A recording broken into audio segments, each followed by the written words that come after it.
Alam niyo ba guys, sobrang nahook ako dito sa lotion na to. Pakita ko sa inyo. Eto. Sobrang hook na hook ako sa lotion na to. Gamit ko to kahapon kasi umalis ako and sobrang nag-goosebump ako dahil yung amoy niya, ito yung amoy na hinahanap ko nung high school or college pa yata ako. Naamoy ko lang din to somewhere. Naalala ko pang sobrang tagal kong hinanap yung amoy nito. Hinanap ko siya sa apisyonado, sa bench. Kasi di ba yun yung mga usong pabango nung araw.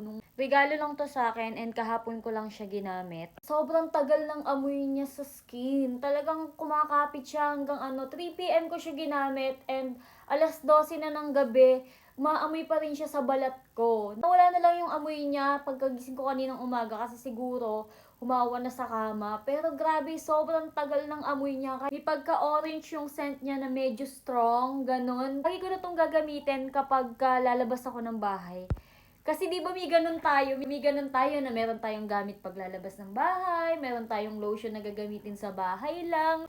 Hindi ko alam kung ganun din kayo. Ewan ko, ako ganun ako.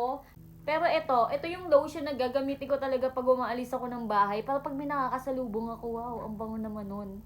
Hindi ako mahilig bumili ng mga mamahalin na gamit or mga ganto. Mostly, yung pagka nagkakaganto ko talaga is puro regalo lang. Itong lotion na to, kahit mahal to, feeling ko mapapabili ako. Ayan, thank you so much po sa nagregalo nito. So, baka meron pa ulit. Bigyan mo ako, charot!